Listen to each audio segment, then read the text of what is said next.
ఏ టైంకి దీన్ని పరీక్ష నిర్వహిస్తారు, ఏ టైంకి నోటిఫికేషన్ రిలీజ్ చేస్తారనేది ఒక క్లారిటీ కావాలి. ఇందాక నిజంగా ఎన్ని మరి ఖాళీలు అవుతున్నాయి, ఎన్ని భర్తీ చేస్తున్నారు అనేది దాని క్లారిటీ ఉండాలి.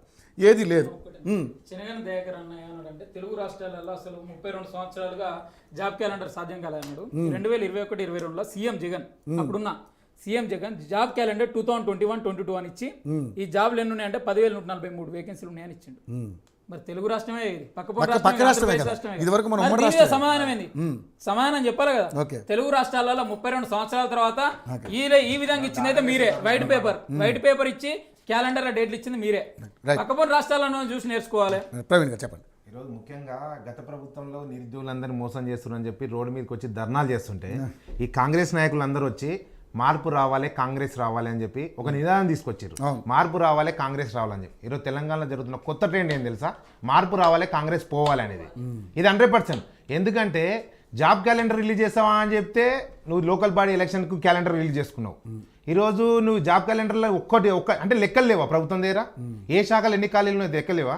కళ్ళుండి చూడలేకపోతురా, లేకపోతే చెవులుండి వినలేకపోతురా? ఈరోజు ఎంఈఓలు ఎంతమంది రిటైర్ అవుతారు తెలియదా ఈ ప్రభుత్వానికి? కానిస్టేబుల్ ఎంతమంది రిటైర్ అవుతుంది తెలియదా? ఈరోజు ఎస్ఐలు ఎంతమంది రిటైర్ అవుతుంది తెలియదా? టీచర్లు ఎంతమంది రిటైర్ అవుతుంది తెలియదా?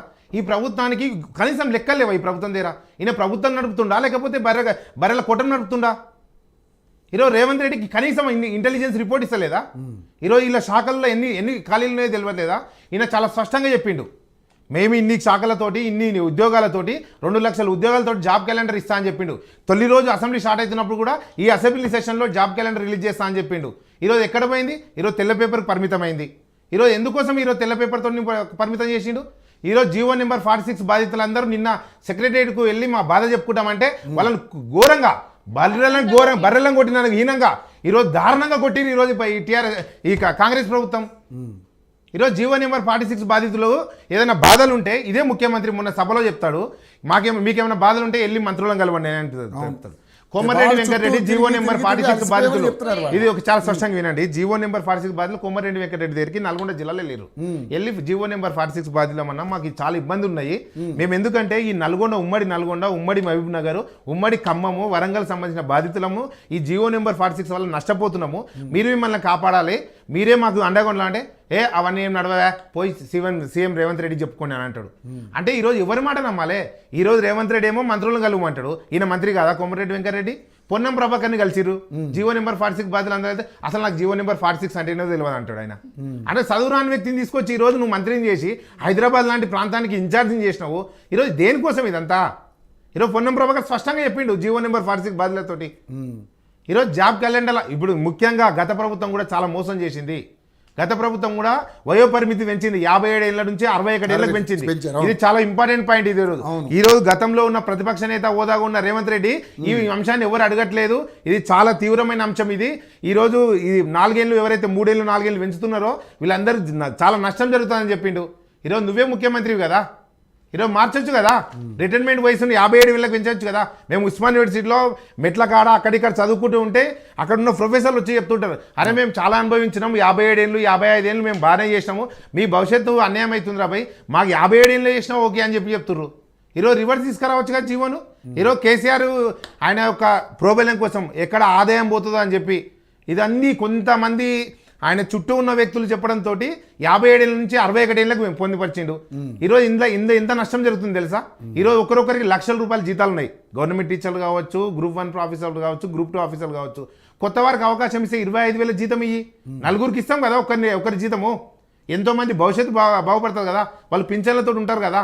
ఈరోజు ప్రభుత్వం కేవలం కాలయాపన కోసమే జాబ్ క్యాలెండర్ రిలీజ్ చేసింది. ప్రభుత్వం దగ్గర ఇలాంటి లెక్కలు లేవు. ఈరోజు లెక్కలుంటే ఎందుకు ప్రకటించలేదు? ఈ శాఖలు ఇన్ని ఖాళీలు ఉన్నాయి, ఈ డేట్ రోజు మేము ఎగ్జామ్ పెడతాం, ఈ డేట్ రోజు నోటిఫికేషన్ ఇస్తామని చెప్పి ఎందుకు ప్రకటించలేకపోతుంది? ప్రభుత్వం దగ్గర క్లియర్గా లేదు.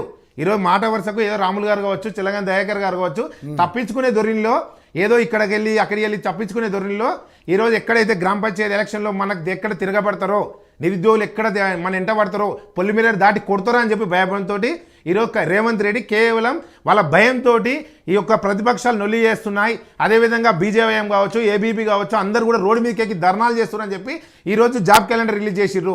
కేవలం లెక్కలు లేని జాబ్ క్యాలెండర్ ఇది. గ్రామ పంచాయతీ ఎలక్షన్ల కోసం రిలీజ్ చేసిన క్యాలెండర్.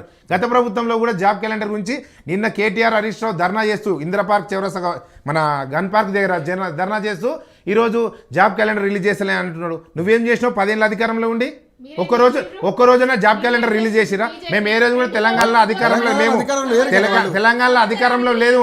ఈరోజు జీవో చాలా చాలా చాలా స్పష్టంగా జీవో నెంబర్ 46 రద్దు చేయాలని చెప్పి కేటీఆర్ అన్న అసెంబ్లీలో మాట్లాడుతుండు. ఈరోజు అసెంబ్లీలో మాట్లాడుతుండు. కేటీఆర్ కి సిగ్గు అనిపిస్తలేదు అని అడుగుతున్నాను. కేటీఆర్ సిగ్గు అనిపిస్తలేదా? ఈరోజు జీవో నెంబర్ 46 తీసుకొచ్చింది ఎవరు? ఈరోజు జీవో నెంబర్ 46 తీసుకొచ్చి మీరే కదా. ఈరోజు కొంతమంది గ్రామీణ ప్రాంత విద్యార్థులకు అన్యాయం చేస్తుందని చెప్పి జీవో నెంబర్ 46 తీసుకొచ్చింది కదా. ఈరోజు జీవో నెంబర్ 46 తీసుకొచ్చి నిన్న అసెంబ్లీలో మాట్లాడుతున్నాయినా జీవో నెంబర్ 46 ను రద్దు చేయండి అంటే నీకు సిగ్గు అనిపిస్తలేదు అని అడుగుతున్నాం మేము. ఎందుకంటే గత 9.5 సంవత్సరాలుగా నువ్వే కదా అధికారంలో ఉంది. ఇదే విద్యార్థులు అప్పుడు కూడా ఇదే కదా, వీళ్ళే కదా. ఈరోజు చాలా దారుణంగా ఉంది జీవో నెంబర్ 46 బాధితులు. ఇప్పటి వరకు 18 లక్షల రూపాయలు వాళ్ళు సొంతంగా 5,000 3,000 క్యాటరింగ్ వెళ్తున్నాండి. ఆదివారం రోజు క్యాటరింగ్ వెళ్తున్నారు, కూలీలకు వెళ్తున్నారు. జిల్లాల పరిధిలో ఇప్పుడు ఓన్ హైదరాబాద్ సంబంధించిందా? ఇది జిల్లాలో అన్యాయం అవుతారు. ఇంకొకటి దీనిలో గమనించాల్సిన విషయం ఏంటంటే ఉమ్మడి నల్గొండ, ఉమ్మడి మహబూబ్నగర్, ఖమ్మము, వరంగల్ కాంగ్రెస్ పార్టీకి జీవం పోసింది ఈ జిల్లాలో.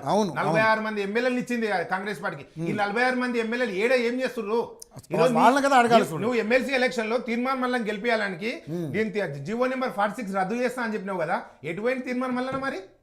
ఈరోజు జీవో నెంబర్ 46 బాధితులను నిన్న కొడుతుంటే మాట్లాడడానికి సమయం సరిపోదు ఆయనకి. ఇప్పుడు మల్లన్న గారికి రైట్ బిజీ ఉంటారు. మల్లన్న ఎందుకు మాట్లాడే ఈ విషయం పైన?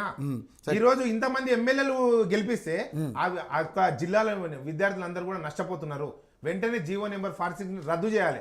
మా యొక్క ప్రధానమైన డిమాండ్.